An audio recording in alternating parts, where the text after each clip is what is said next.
엉뚱한 방향으로 흘러가기도 하거든요. 그래서 시간 내에 끝내기 위해서 좀 순서를 제가 좀 좁게 시작할게요. 논어 이야기를 좀 할 거고요. 벌써 딱 자려는 준비하시는 분이 계실 것 같아요. 그다음에 공자 이야기를 좀 할 거고요. 공자의 제자들 이야기 좀 할 거고, 이 공자 사상에 대해서 좀 얘기할 거고요.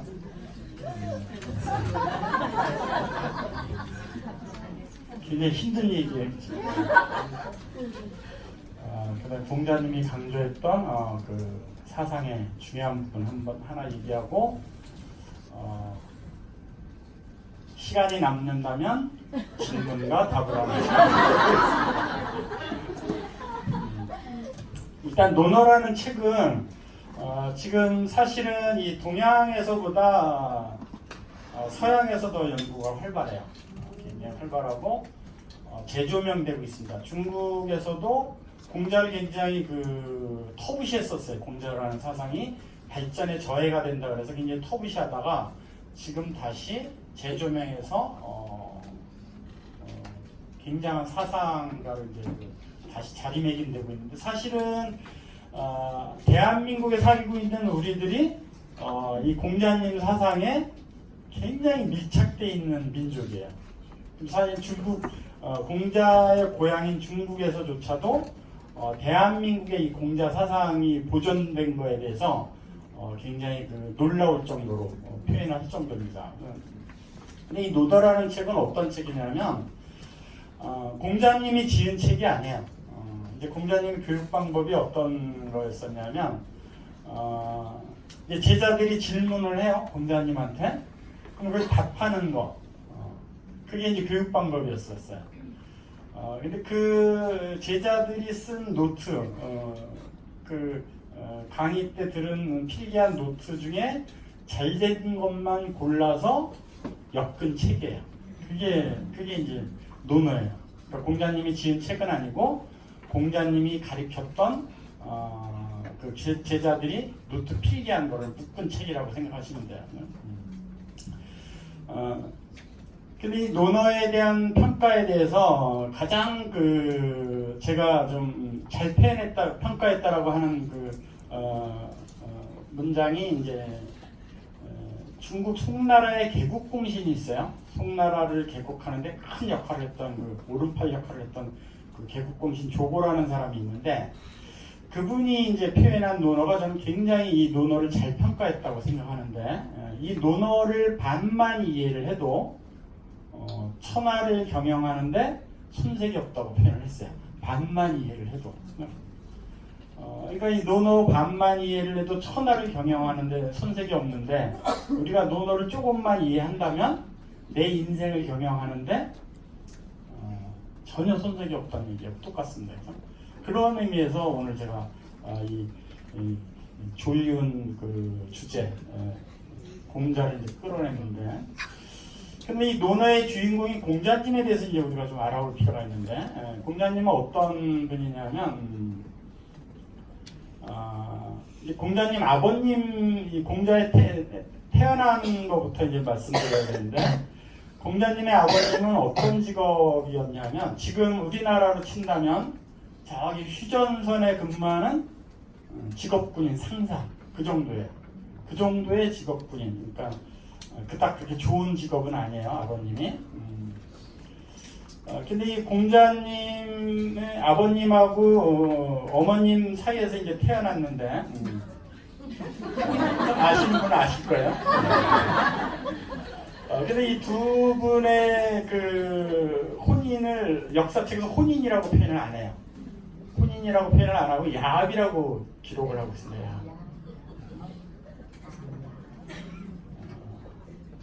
왜 야합이라고 표현을 하냐면, 공자님의 아버님, 그러니까 직업군인 상사인 직업을 갖고 있는 그 아버님이 첫째 분이라고 9명의 딸을 낳아요. 왜 이렇게 놀라세요, 딸들께서? 근데 9명의 딸을 낳았는데 아들을 너무 갖고 싶으신 거예요. 공자님 아버님이. 근데 아들을 못 낳으니까 이제 뭐 늘 신세한탄을 하셨겠죠. 그래서 그 신세한탄하는 것을 측은히 여긴 친구가 아들을 한번 낳아보라고 자기 딸을 내줘요. 굉장히 좋은 친구를 준 거죠. 제가 그래서 공자님을 특히 좋아해요. 그렇게 야위하시지 마시고. 근데 그 친구의 딸이 몇 살이냐면 16살이에요. 공자님 아버님 나이는 70. 그래서 야합이라고 표현을 해요. 역사책에서. 혼인이라고 기록을 안 해요. 야합. 이거는 있을 수 없는, 인간 도덕적으로 있을 수 없는 일이라 그래서 야합이라고 표현을 해요. 그러니까 태어나면서부터 그렇게 뭐 이렇게 좋은 환경이 아니었다는 걸 우리 짐작할 수 있어요. 그러니까 뭐 아버님이 워낙 연로하셨으니까 3살 때 공자님 3살 때 이미 죽으셨고 성인이 되기 전에 어머님도 죽어요. 이제 조실부모한 고아예요, 고아. 그 다음에 뭐 온갖 허드렛 일을 다 하면서 자랐어요. 뭐 창고지기도 하고 뭐 가축도 키우는 그런 하인 역할도 하고 근데 워낙 품성이 다른 사람들 말을 경청을 좋아하고 어떤 예절에 대해서 굉장히 관심이 있고 배우는 것을 누가 뭐 어떤 그런 좋은 가르침을 준다 그러면 마다하지 않고 먼 길을 마다하지 않고 가서 배우고 그 배우는 걸 좋아하고 그런 게 습성이 쌓여서 40세 정도 됐을 때 근데 본인도 그런 배움을 좋아하고 예절을 좋아하고 그러다 보니까 주변에 이제 그 추종하는 무리가 생겼겠죠. 그러니까 자연스럽게 이제 제자들이 생긴 거예요. 그래서 그 제자들을 이끌고 그 중국 전역을 순회를 합니다. 이제 이 공자가 제자들을 이끌고 순회할 때는 중국이 56국 굉장히 작은 나라들이 굉장히 많이 있었던 그 시절이에요. 근데 이 공자가 왜 천하를 주유를 하냐면 자기의 그런 예법, 여태까지 쌓았던 학문 지식, 그 예법, 철학, 세계관 뭐 이런 것을 통해서 정치에 도입을 하면 굉장히 많은 국민이 행복하게 살 것이다라는 그런 사상을 갖고 있었던 거예요. 그래서 그걸 유세하러 다닌 거예요. 각 나라의 왕들한테. 근데 실패를 합니다. 왜냐하면 그 시절은 각 나라 왕들이 어디에 관심이 있었냐면 옆에 나라를 침범을 해서 더 국토를 넓히고 국익을 선양시키는데 혈안이 돼 있었던 시절이에요. 근데 이렇게 덕으로서 모든 국민을 행복하게 만들 수 있는 사상을 내가 갖고 정치를 하겠다고 하는데 누가 받아들이겠어요? 왕이. 다 거절을 당합니다. 그러니까 우리가 그 뉴스킨 사업, 뉴스킨 제품을 갖고 여기저기 프레젠테이션을 했는데 거절당한 거하고 똑같아요. 그렇죠? 너무 억지적인 결합인가? 그래서 한 10년을 그러고 다녀요. 10년을. 그러니까 생활이 좋지는 않았겠죠. 그렇죠? 그럼에도 이제 그 무리들이 따르는 무리들이 많았는데 10년을 그렇게 유세한 끝에 아직은 내 사상이 받아들여지지 않는 시대다. 내 사상이 언젠가는 그 사람들한테 이제 그 호소력 있게 전달이 될 텐데 그때를 기다리자. 그래서 후학을 많은 제자를 키우자. 그럼 언젠가는 내 사상이 인류를 행복하게 만들 것이다라고 하고 이제 후학을 양성하는데 온 힘을 쏟습니다. 그게 이제 공자의 일생이에요. 근데 공자님의 그 성품, 굉장히 환경이 안 좋은 그 불우한 어린 시절을 거쳐서 전 세계에 영향을 주는 이런 사상가가 되기까지의 그분의 개인적인 품성을 우리가 알아볼 수 있는 대목이 뭐냐면 이 중국 그 기록에 의하면 이 공자님의 그 키가 9척 6촌이었다 그래요. 굉장히 놀라시는 분이 여기 계시는데 그 뭐 환율에 대해 아니 도량에 대해서 많이 아세요? 근데 아시는 것처럼 깜짝 놀랐네. 9천 6천이면 몇 센치냐면 220cm예요. 근데 여기 중국 국적인 분들 계시지만 중국 사람들이 좀 뻥이 세요. 근데 암만 뻥이 세다고 해도 그걸 좀 뻥을 감안한다고 해도 2m 20cm면 어마어마한 거구라는 거거든요. 그래서 그 뻥을 좀 감안해서 10% 딱 감안해서 2m라고 해도 굉장한 거구잖아요. 근데 이 공자님의 그 품성을 알아볼 수 있는 게 뭐냐면 굉장히 큰 거구임에도 불구하고 이렇게 골목길을 지나갈 때 이 담벼락에 바짝 붙어서 걸었대요. 왜냐하면 자기 큰 몸집 때문에 다른 사람들이 방해받을까봐. 그러니까 공자님의 그 품성을 알아볼 수 있는 그 대목이에요. 그 정도로 이제 그런 품성을 갖고 있었기 때문에 아마 이런 좋은 사상을 갖고 자기 인생도 경영하고 많은 인류에 이렇게 좋은 영향을 끼쳤다고 그러는데, 근데 이제 제자들을 보면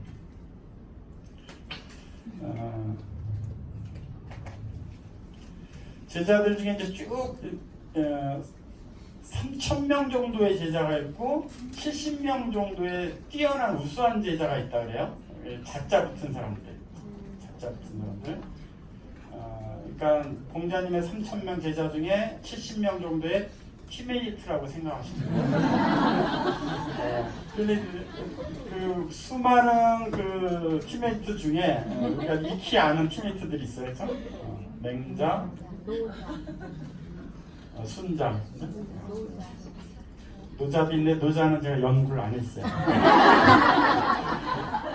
근데 맹자, 순자는 우리 뭐가 생각나냐면 성선설, 성악설 생각나요.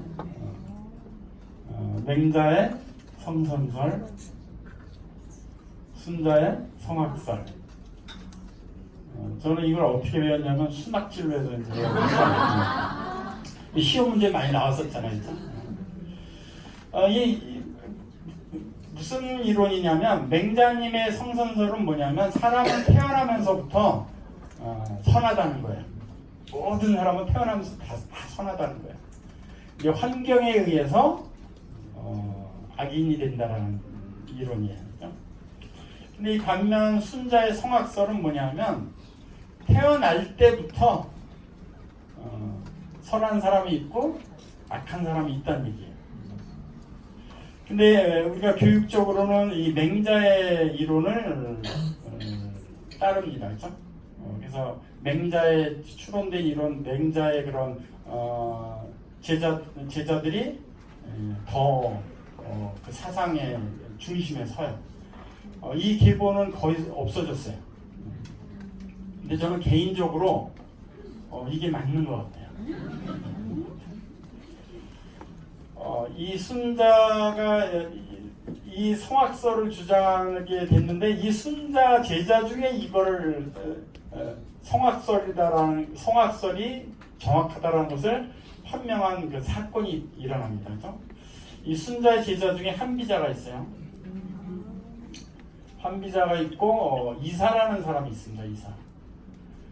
이 이사라는 사람은 어떤 인물이냐면 진나라의 그 진시황이 중국을 처음으로 통일을 하는데 그 진시황이 중국을 통일하는데 결정적인 역할을 했던 조력자예요.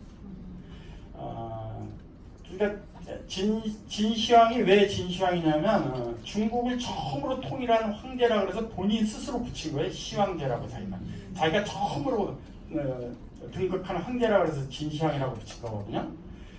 근데 사실 진나라 통일은 진시황이 한 게 아니고 이사가 한 거예요. 이사는 어떤 인물이냐면 지금도 현대 중국에서도 역사적으로 중국 역사적으로 지략가 50인을 꼽으면 그 50인 안에 꼭 들어가는 사람이에요. 근데 이 이사라는 사람이 이 사람이 이제 그 일대기를 살펴보면 이 이사라는 사람은 어떤 사람이냐면 그 중국이 막 전쟁 말고 굉장히 많은 나라로 쪼개져 있던 그 시절에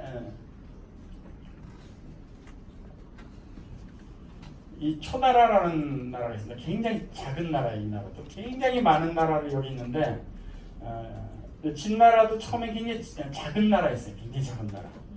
근데 이 초나라의 말단 관리였어요. 이사라는 사람이. 말단 관리였는데 이 사람이 어느 날 주 업무가 뭐냐면 창고 관리를 하는 게 주 업무인데 어느 날 큰 깨달음을 얻어요. 어느 날 창고 근무를 하는데 창고에서 그 쥐가 알곡을 막 먹다가 도망가는 모습을 봤어요. 근데 같은 날 변소에 갔는데 변소에 사는 쥐가 변소 오물 막 먹다가 이사가 들어가 화들짝 놀라서 도망가는 모습을 봤어요. 그날 깨달아 이 사람이. 뭐냐면 똑같은 쥐인데 어떤 쥐는 알곡을 먹으면서 평생 사는 창고쥐도 있고 변소에서 오물만 먹고 사는 변소쥐도 있는 거야. 나는 변소쥐인가 창고쥐인가? 나는 변소쥐라는 걸 깨닫게 돼 이 사람이. 그래서 바로 사표를 내고 공부하러 갑니다. 나도 이제 평생 창고에서 살기 위해서. 그래서 찾아간 스승이 순자예요.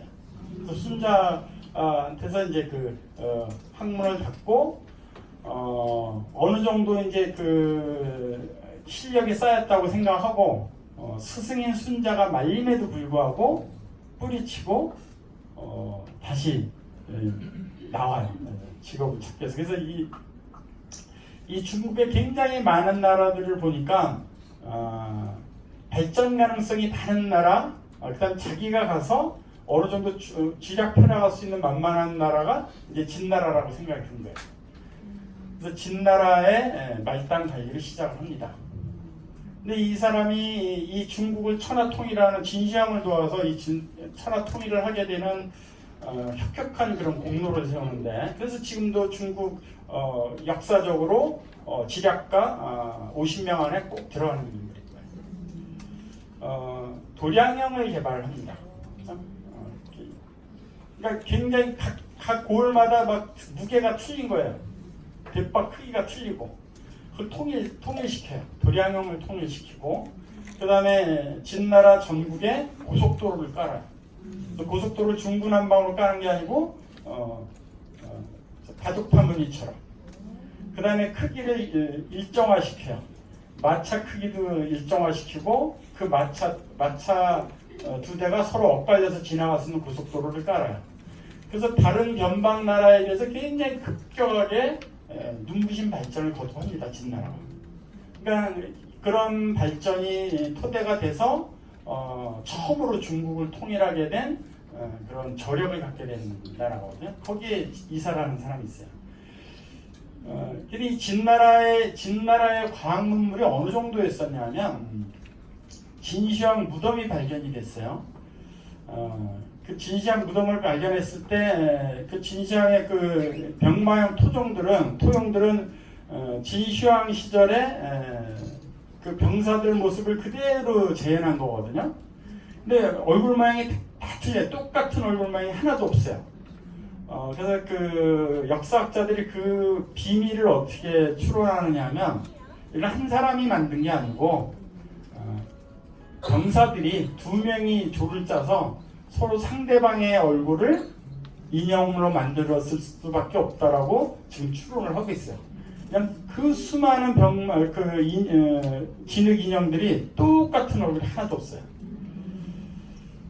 그래서 그대로 그 당시의 군사들 모습 그대로 재현한 걸로 되게 유명한데, 근데 이때 이제 발견을 했을 때 이 진나라의 역사 과학 문물을 우리가 유추해 볼 수 있는 것 중에 하나가 뭐냐면 장군 인형이 실제 장군이 썼던 칼을 이렇게 위험 있는 장군처럼 이렇게 칼을 기대고 서 있는 토형인데 이게 오랜 역사 때문에 쓰러진 거예요. 칼도 같이 접혀서 칼도 접혀버린 거예요. 그래서 발굴을 하고 이 칼이 접힌 칼을 나중에 복원하려고 그냥 창고에 보관시켰어요. 근데 얼마 시간이 있다 며칠 지난 다음에 이걸 꺼냈는데 이 접혔던 칼이 펴진 거예요. 그게 뭐냐면 기억 형상 합금이에요. 지금도 그 기술을 갖고 있는 나라는 독일, 미국 뭐 이 정도예요. 이미 그 전에 진시황은 예수님 태어나기 한 200년 전 인물이거든요. 이미 그 시대에 벌써 현대 과학에서도 최첨단이라고 하는 기억 형상 합금 기술을 갖고 있었던 나라예요. 근데 이 진시황이 중국을 통일하면서 중국이 안정이 되고 굉장히 이제 그 인류 발전에 이제 도움이 됐었을 텐데 이 이사라는 인물 때문에 망합니다. 그걸 이제 얘기하려고 그래요. 이게 재물인가요? 갑자기 질문 시간 하니까 질문이 딱 훅 들어와가지고 깜짝 놀랐네. 이 이산하는 사람이 이 진시황은 이제 처음으로 통일하고 나서 지금 그 진시황에 대해서 굉장히 안 좋은 그 역사서가 많은데 그거는 사실이 아니고 진시황은 굉장히 열심히 일했던 황제예요. 이때 당시는 종이책이 아니고 대나무 죽간책인데 죽간책 각 지방에서 올라오는 공문 서류를 매일 밤 한 수레씩을 다 결제를 했대요. 굉장히 열심히 일하는 황제예요. 그리고 궁에만 있는 게 아니고 전국을 순행을 합니다. 전국의 백성들이 어떻게 사는지, 어떻게 정치를 하면 좋은지, 어떤 공사를 하면 좋은지에 대해서 전국을 순회를 해요. 근데 순행 중에 이제 죽어요. 근데 진시황한테는 아들이 2명 있습니다. 부소라는 큰 아들이 있고 호해라는 작은 아들이 있어요. 근데 이 진시황이 순행 중에 이제 순행을 할 때 같이 따라다니는 사람이 이사, 지금으로 치면 국무총리거든요. 이사도 이제 수행을 하고, 그다음에 이제 조고라고 내시의 치고 우두머리, 거의 호해가 삼춘하는 이렇게 그러니까 이사도 오른팔이고 이 조고라는 환관은 진시황의 왼팔인 역할을 하는 사람이에요. 이렇게 이제 호해, 이사, 조고, 진시황 이렇게 순행을 많이 했어요. 근데 부소 큰아들은 왜 순행을 못했느냐 하면 이 진시황이 굉장히 너무 열심히 일을 하다 보니까 통일하는데도 굉장히 많은 국력이 소모됐을 거 아니에요. 많은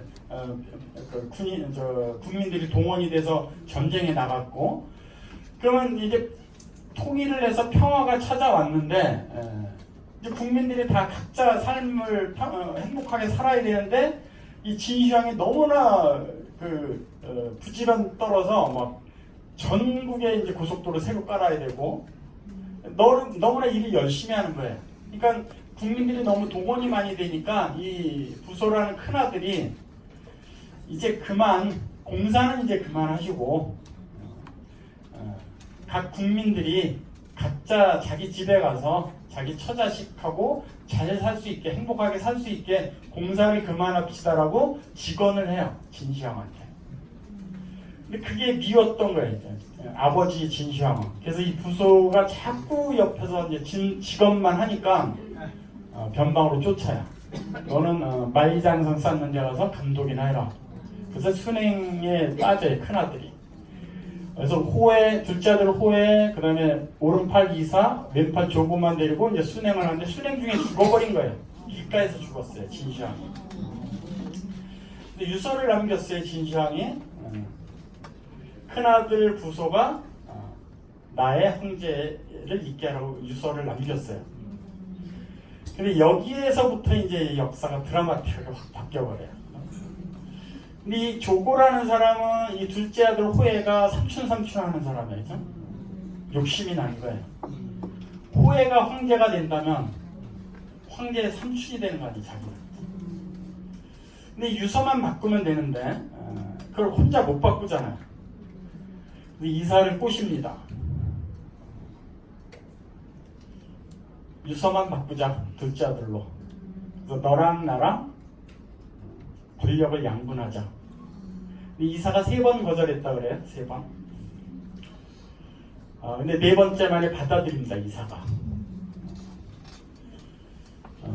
여기서부터 이제 잘못된 거예요. 만약에 이들이 그 진시황의 유서를 바꾸지 않고 그렇게 조작하지 않고 부서가 황제가 됐다면 지금 세계의 그 지도는 좀 달라졌을 수도 있어요. 그렇죠? 이미 지금 현대 문명에서 최첨단이라고 하는 기억 형상 합금을 개발해서 가지고 있을 정도의 과학 문명이었었거든요. 이 과학 문명이 안정적인 중국 대륙에서 예를 들어서 500년 이상만 안정이 돼서 진나라가 유지가 됐다고 해도 아마 인류의 삶은 지금보다 훨씬 달라졌을 거예요. 근데 이 진나라가 처음으로 중국 통일한 이 진나라가 딱 15년 만에 망합니다. 이 사건 때문에. 그래서 결국 호해가 황제가 되고 부서는 그 소식을 듣고 그냥 자살해요. 그것도 좀 안타까워요. 저는 왜 자살을 했을까? 그것도 좀 안타까워요. 뭐 아닐 수도 있어. 여기 굉장히 설이 많네. 한번 연구해 보세요. 그래서 이제 이사하고 조고하고 권력을 양분을 합니다. 근데 결국은 이 둘도 권력은 아빠하고 아들도 나눠가지지 못한다고 그러잖아요. 그래서 당연히 권력 투쟁이 또 일어나죠. 권력 투쟁이 일어나죠. 권력 투쟁에서 이사가 져서 이사가 어떤 죽임을 당하느냐면 혼자만 그렇게 죽임을 당하는 게 아니고 전 가족이 부족이 뭐 구촌까지인지 모르지만 하여간 이사하고 관련된 모든 친인척이 허리가 잘리는 형을 당해서 죽어요. 근데 이사가 이제 그 형장에 끌려가면서 한 말이 있어요. 뒤에 같이 그 형장에 끌려가는 아들들한테 뭐라고 얘기하냐면 이사가 내가 헛된 꿈을 꾸지 않고 이 초나라에서 그냥 말단 공무원에 족하고 살았다면 지금 이 시간 너희들하고 지금 토끼 사냥해서 토끼 구워 먹으면서 술 한잔 할 텐데 괜히 내가 헛된 꿈을 꿔서 온 친척이 다 허리 잘려서 죽게 됐구나라고 한탄을 한대요. 근데 죽는 그 순간까지도 이사는 자기가 무슨 잘못했는지 모르고 죽은 거예요. 사실은 자기가 헛된 꿈을 꾸어서 죽임을 당한 게 아니거든요. 이 불의와 타협을 하지 말았어야죠. 이 불의와 타협을 했기 때문에 이 어마어마한 과학을 갖고 있는 진나라가 대략 15년 만에 망하게 돼요. 그 인물이에요. 그래서 변소지, 창고지로 유명한 일화를 갖고 있는 이사라는 사람이죠. 그러니까 이사라는 사람은 처음부터 악인이었던 거예요. 왜냐하면 같은 동창생인 한비자 있잖아요. 같은 순자의 그래서 순자를 스승으로 둔 한비자가 진시황이 너무나 그 한비자를 흠모하니까 한비자를 자기 쪽 대신으로 끌어들이면 진나라가 더 부강해질 텐데 하는 그런 흠모를 갖고 있었어요. 진시황이. 그러니까 자기가 모시는 황제가 자기 동창인 한비자를 너무나 데려오고 싶어하니까 한비자를 죽여버려요. 암살해요. 그러니까 DNA가 안 좋은 거예요. 그러니까 이 DNA 안 좋은 지금도 현대 중국에서 50인 지략가에 들어가는 그 인물인데 암만 유능한 인물이라도 잘못 영입이 됐기 때문에 15년 만에 이 진나라가 그냥 망해버리고 그렇죠? 이거는 그 브레이크론 회장님이 비겁한 사람에겐 제품과 사업을 전달하지 말라 그러잖아요. 이 DNA가 있다는 거예요. 그래서 저는 순자의 성악설이 더 맞는 것 같아요. 근데 얼마 전에 제가 이제 또 그 다큐멘터리 보니까 개를 어떻게 늑대를 어떻게 개로 인간이 만들었을까를 실험한 게 있어요. 여우를 갖고 실험했어요. 여우 갖고. 근데 굉장히 성질이 난폭한 여우들은 빼고 그 여우 집단 중에 굉장히 착한 여우들만 골라서 계속 하니까 개가 되더래요. 그러니까 DNA가 태어나면서부터 다 선한 게 아니고 태어나면서부터 아기는 정해져 있다라는 게 저는 더 꽂혀요. 이 말씀을 왜 드리냐면 아무나 리프트 하지 말라는 거예요. 우리는 물론 잡상인을 다 환영해야 되는 직업인데 그래도 아무나 리프트 하지 말자라는 거지. 막 잘 되는 것 같아도 진나라도 15년 만에 망해버리잖아요. 한 방에 나가서. 얘기가 한참 저쪽으로 간 것 같은데. 그럼 공자님이 주장하려고 했던 사상이 뭐냐? 그 사상이 뭐길래 지금 현대에서 더 크게 조명이 되고 이 공자의 사상을 갖고 국가를 경영하자라는 사람들이 많이 생기느냐? 그걸 이제 우리가 살펴볼 필요가 있는데 군자 사상 중에 그냥 한 문장으로 한다면 군군 신신 부부 자자. 이게 무슨 얘기냐면 임금은 임금다워야 되고 신하는 신하다워야 되고 아비는 아비다워야 되고 자식은 자식다워야 된다는 얘기예요. 각자 자기가 처한 위치에서 자기가 해야 될 도리를 다 충실히 하면 모든 사람이 행복하다는 얘기예요. 이건 제가 뉴스킨 하면서도 이제 많이 그 접목이 되는 부분인데 우리는 뉴스킨 하면서 막 LOI 입문하던 시절도 있고 브랜드 레프레젠테이션인가요? 요즘 새로 바뀐 거 발음하다가 막 혀가 꼬여가지고 그다음에 브랜드 파트너, 그다음에 각자 처한 위치에서 해야 될 역할들이 있어요. 중간 리더는 중간 리더가 해야 되는 역할이 있고, 그다음에 어느 정도 그룹이 형성됐을 때 또 사무 공간을 또 독립해서 그걸 또 유지해야 되는 그런 역할이 있고, 그걸 각자 저마다 맡은 바 역할을 다 하면 그룹이 융성하고 그룹이 행복한 거예요. 잘 전달이 안 된 것 같아요. 굉장히 단순해요, 단순해서. 그 다음에 그 공자의 사상 중에 우리가 익히 학교에서 많이 배운 사상이 있어요. 사군자.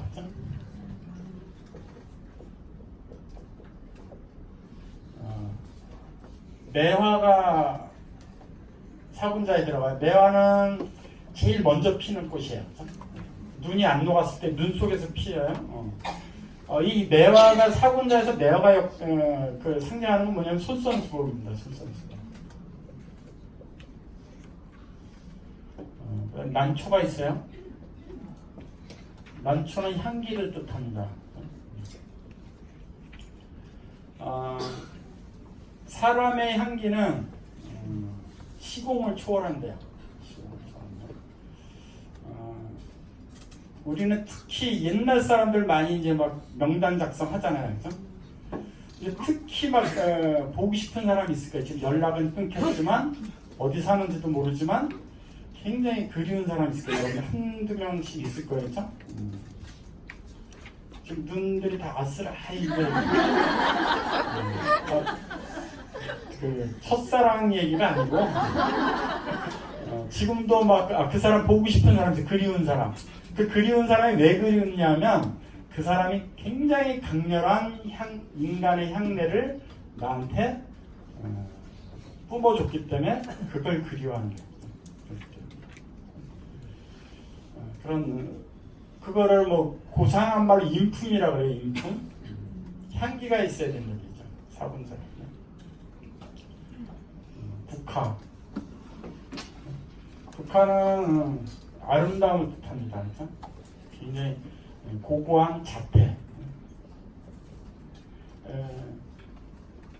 그래서 이 군자가 어떤 것이냐에 대한 그 규명을 하기 위해서 제가 이제 하나씩 열거해 가는데, 우리는 다 아름다워야 돼요.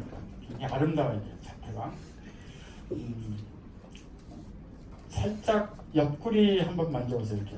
옆구리 만져서 이 손잡이 잡히시면 이건 저기 국화 아니에요. 이건 나 잡히나? 자기를 잘 다듬어야 돼요. 대나무가 마지막이에요. 대나무는 뭐냐면 절대 불의와 타협을 하지 않아요. 암만 자기한테 이익이 있다 해도 자기하고 불의와 타협을 하지 않아요. 이게 군자의 정신을 대표하는 네 가지 사무개. 이게 공자의 사상이에요. 다 이해하셨죠? 네. 진짜 이해하셨어요? 네. 그럼 이해했다고 치고 넘어갈게요. 이 다 모든 사람들이 군자의 길을 가자. 그러면 인류는 행복해질 것이고 모든 국민들이 평화롭게 살 것이다라는 것이 이 공자의 사상이에요. 모든 사람이 군자의 길을 가려고 노력하면 이 손잡이 없애고 아름답게 하고 절대 불의와 타협하지 않고 솔선수범하고 사람의 향기를 인간의 냄새를 듬뿍듬뿍 품고 그래서 이 공자의 사상을 조금 더 우리가 또 알아보려면 공자님이 사람의 분류를 5가지로 분류했어요. 성인이 있고 군자가 있고 범인이 있고 소인이 있고 악인이 있어요.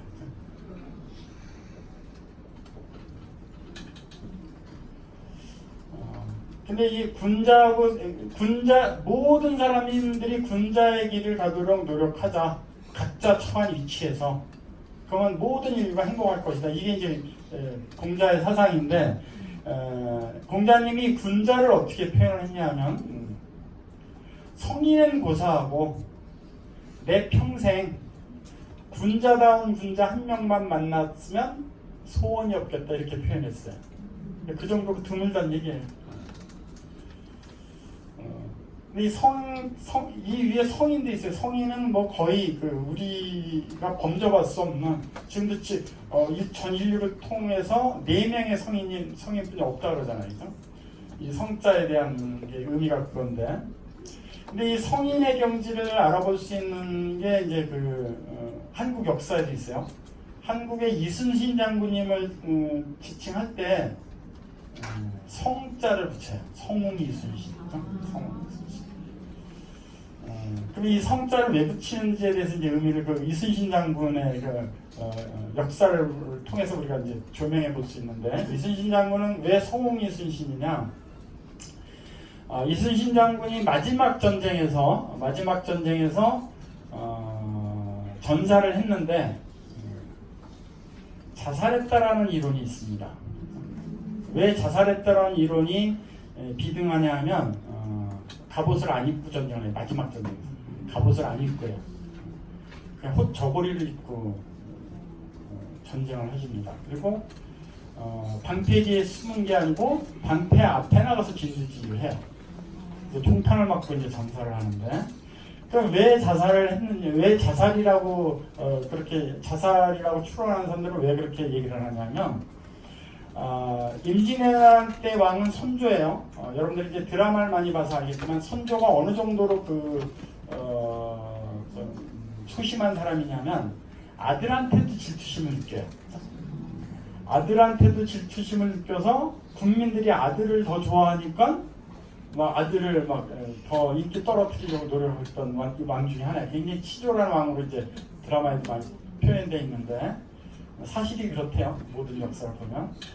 근데 이순신 장군이 이제 전쟁이 이제 이 전쟁만 승리하면 이제 임진왜란은 끝나는데 끝나고 나서 모든 국민들이 이제 나를 굉장히 존경할 텐데 그걸 임금인 선조가 가만 놔두겠냐 이거예요. 이미 전쟁 중에도 한번 선조가 땡땅 부렸잖아요. 백의종군 했잖아요. 계급장 다 떼고 너 나가서 하라고. 옥에 가둬놓고 신문도 했었고. 그렇죠? 그래서 그 후대 역사학자들이 이순신 장군이 임진왜란 끝나고 쿠데타를 했다면 성공 확률 100%. 네, 모든 국민들이 다 존경하는 인물이니까. 근데 내가 쿠데타를 일으키면 성공하겠지만 전쟁 7년 동안 전쟁을 해서 모든 국민들이 피폐해져 있는데 또 쿠데타를 통해서 새로운 나라를 건설해서 얼마나 국민들이 참혹하게 또 고생할 거 아니냐. 이게 추론이에요. 후대에 자살을 주장하는 학자들이 추론한 거예요. 그래서 나 하나 죽으면 다시 평화가 찾아와서 모든 백성이 평화롭게 살 텐데 나 하나 죽으면 끝이다. 그래서 성자가 붙는 거예요. 송이순신. 그래서 이 공자님이 이렇게 다섯 부류로 있는 사람을 평가를 했는데 범인은 이제 평범한 사람이에요. 평범한 사람. 소인은 어떤 사람이냐면 자기 이익만 생각하는 사람은 소인이라고 그래요. 자기만 생각해요. 자기 이익만. 그럼 악인은 어떤 사람이냐? 악인도 역시 자기 이익만 생각하는 사람이에요. 근데 소인하고 어떤 차이가 있느냐면 남을 해코지해서라도 자기 이익을 취하는 사람이에요. 그게 악인이에요. 남을 해코지해서라도 자기 이익을 취하는 사람. 아까 이사가 중국 역사 통틀어서 50인 중에 들어가는 지략가이지만 악인에 들어갑니다. 자기 이익을, 자기 권력을 위해서 유서 변경하는데 동조를 했잖아요. 그래서 부소가 자살했잖아요. 그 총명한 첫째 아들 자살했잖아요. 만약 부소가 황제가 됐다면 세계의 역사는 또 바뀌었을 거예요. 이거는 뉴스킨 사업을 하는 우리들이 굉장히 시사하는 바가 큽니다. 자기 이익만 주장하는 소인이 한 명 우리 그룹에 들어와도 굉장히 힘들어요. 그룹이. 자기만 생각하는 사람이 한 사람만 생겨서. 더군다나 남을 해하면서까지 자기 이익을 취하는 사람이 딱 들어왔다 그러면 굉장히 그룹이 없어지는데 시간 문제. 이거는 우리 그룹만의 문제가 아니고 한국 뉴스킨에도 굉장히 문제가 돼요. 아무나 이렇게 하면 안 돼요. 나 같은 사람을 굉장히 심하게 웃으시네. 질문도 많으시고. 근데 이 뉴스킨 사업이 왜 좋으냐면 우리들한테 이 뉴스킨 사업을 보면 다 군자로 향하려는, 다 군자의 길을 걸으려고 굉장히 노력하게 돼 있어요. 모든 시스템이 다. 오늘 이 리더스 그룹의 루비 사업자 이상 모임도 이 군자의 길을 가기 위한 하나의 과정, 다 지향하는 바가 여기에. 우리 사명이 있어요. 사명. 공자의 사상하고 너무나 녹아 들어가 있는 사명이에요. 성의의 힘. 다 공자가 되자라는 얘기예요. 그래서 우리 모두는 이 군자가 되는데 아낌없이 시간을 투자하고 군자가 되는 데다가 많은 노력을 해야 돼요. 이 손잡이 더 없애야 되니까.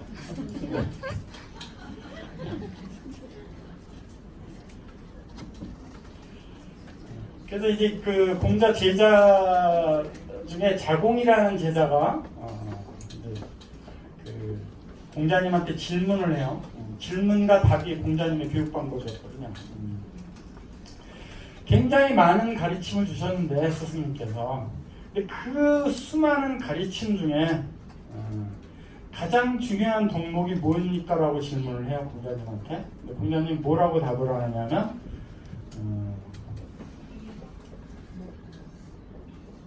서라고 답해. 이게 가장 중요한 부분이다. 용서할 서자예요. 용서라는 덕목이 가장 중요한 사상이다라고 말씀을 하세요. 근데 이 용서가 안 돼서 굉장히 힘들거든요. 그 암 걸린 암 환자들을 암의 원인이 뭔지를 추적하는 그런 프로그램이 있어요. 근데 이제 여성암 환자들을 그 추적을 하면 암의 원인을 추적을 하면 시어머니래요. 시어머니가 원인이 돼서 암에 걸린다고 그러더라고요. 요즘은 시어머니보다 그 장모 때문에 힘들다고 그러더라고요.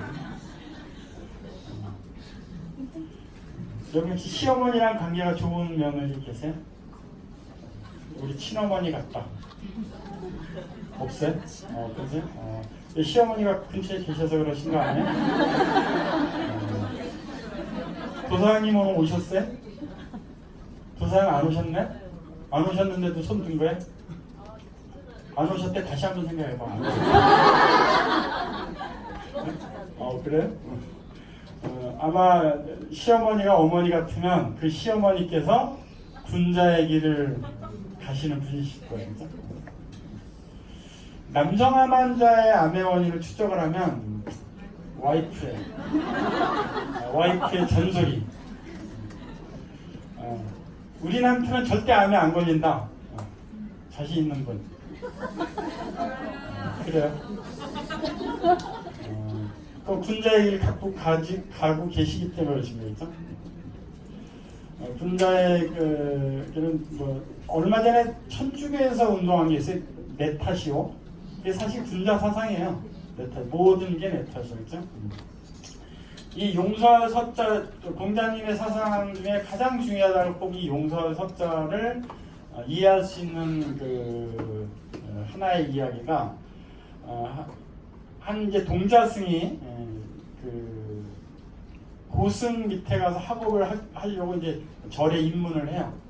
자기가 존경하는 고승 밑에서 이제 학업 수양을 하기 위해서. 근데 그 존경하는 스승님하고 이제 마을에 시주를 내려가는데 전날 비가 와서 개울물이 굉장히 불어난 거예요. 그래서 한 처자가 그 불어난 개울물을 어떻게 건너지도 못하고 발을 동동 구르고 있는 거예요.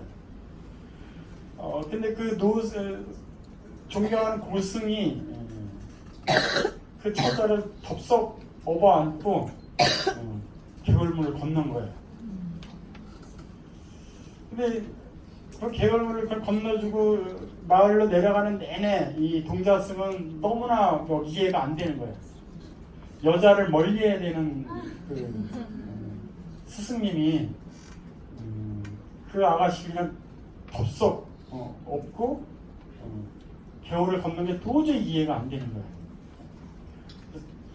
참다 못 참아서 스승한테 따지듯이 이야기합니다. 스승님 어떻게 그럴 수 있습니까? 여자를 멀리해야 되는데 그 아리따운 아가씨를 덥석 업어안고 어떻게 그러실 수 있습니까? 빠지듯이 이제 물은 거예요. 근데 고승이 뭐라고 얘기하냐면 너는 아직도 그 처자를 업고 있느냐? 나는 이미 내려놨는데. 그거예요. 그 용서할 줄 알아야 군자가 된다 그래요. 근데 용서가 힘들어요. 굉장히 힘들어요. 저도 힘들어요. 힘들어요. 막 용서가 안 돼서 괘씸하잖아요. 우리 생활하다 보면 나타나요. 막 내 형제라인 막 리크팅 잘하고 막 그룹도 막 늘어나. 근데 막 사무실은 막 어질러 놓고 걔네들 와서 한참 떠들고 하다 보면 막 찻잔 여기 널려져 있고 막 지저분하고 치우는 건 나오고 근데 나한테 또 안 좋은 소리를 했어. 그럼 막 분하잖아요. 분해서 잠도 못 자고, 이 분함이 한 일주일 잠을 못 자는데, 이 분함이 일주일 정도 가면 이제 원한으로 바뀌어요. 그래서 나는 걔가 그 사장이 뭐라고 부탁하면 절대 안 들어주겠다. 인사해도 쌩까리라. 근데 공자님이 뭐라고 했냐면, 그 원수를 갚으려고 생각하면 두 개의 무덤을 팔아. 상대방도 무덤에 들어가고 너도 무덤에 들어간다. 다 털으라는 게 다 털어요. 굉장히 힘들어요. 이 작업이. 이 작업이 굉장히 힘듭니다. 근데 이 작업을 해나가는 과정이 뉴스킨 사회. 그래서 뉴스킨 사회 저는 개인적으로 참 좋습니다. 우리 김수진 약사님이 사회를 보시면서 2개월 만에 루비가 되신 사장님이나 뭐 1년에 된 사장님이나 뭐라고 표현하셨는데 보통 총량은 똑같다고 그죠? 총량은 똑같다. 그 용서하는 게 굉장히 쌓여서 어느 정도 군자에 입문돼 있기 때문에 그게 가능했으리라고 저는 생각합니다. 이 뉴스킨 사업이 가장 중요한 게 뭐냐면 많은 사람을 리크루팅하고 많은 파트너를 가진 것보다도 내가 얼마나 용서할 수 있는 그런 군자의 길을 가고 있느냐, 내가 얼마나 많은 사람들의 향기를 뿜어낼 수 있는 인간이냐, 저는 이게 더 중요하다고 생각합니다. 만약에 감사합니다. 근데 어느 게 먼저인지 모르지만 이 군자의 길을 먼저 했을 때 저는 뉴스킨 사업의 성공은 저절로 따라온다고 생각이 듭니다. 그리고 저는 개인적으로 뉴스킨 사업이 좋은 이유가 뭐냐면 여러 가지 매력이 있어요. 뉴스킨 사업은 많은 사람들과 많은 긍정적인 사람들과 내 인생을 같이 할 수 있다는 그런 큰 매력도 있고 좋은 제품을 쓸 수 있는 그런 큰 매력, 또 굉장히 큰 수입이 된다는 어떤 금전적인 매력도 있는데, 제가 가장 존경하는 매력, 자랑하는 매력은 뭐냐면 언제든지 역전이 가능한 사업이다라는 거예요. 저는 100명의 그룹과 1명의 사업자가 역전되는데 불과 6개월도 안 걸린다는 것을 저는 많이 목표를 했어요. 그래서 더 매력 있는 사업입니다. 여기 계신 모든 리더스의 리더 사장님들, 혹시 지금 현재 나의 결과가 마음에 안 들어서 좀 어깨가 처져 계시다면 다시 한번 용기를 가지세요. 100명의 그룹과 1명의 그룹이 역전되는데 불과 마음먹는 딱 6개월도 안 걸립니다. 그 기적이 언제 일어나느냐? 한 명의 리더가 제 정신을 차렸을 때 그 기적이 시작이 됩니다.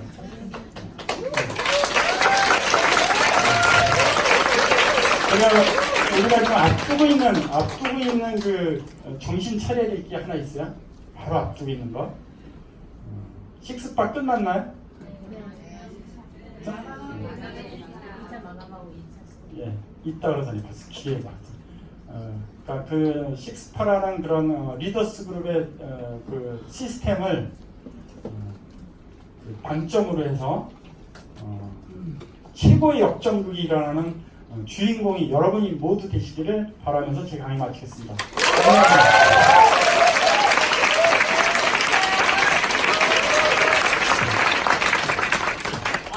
놀라.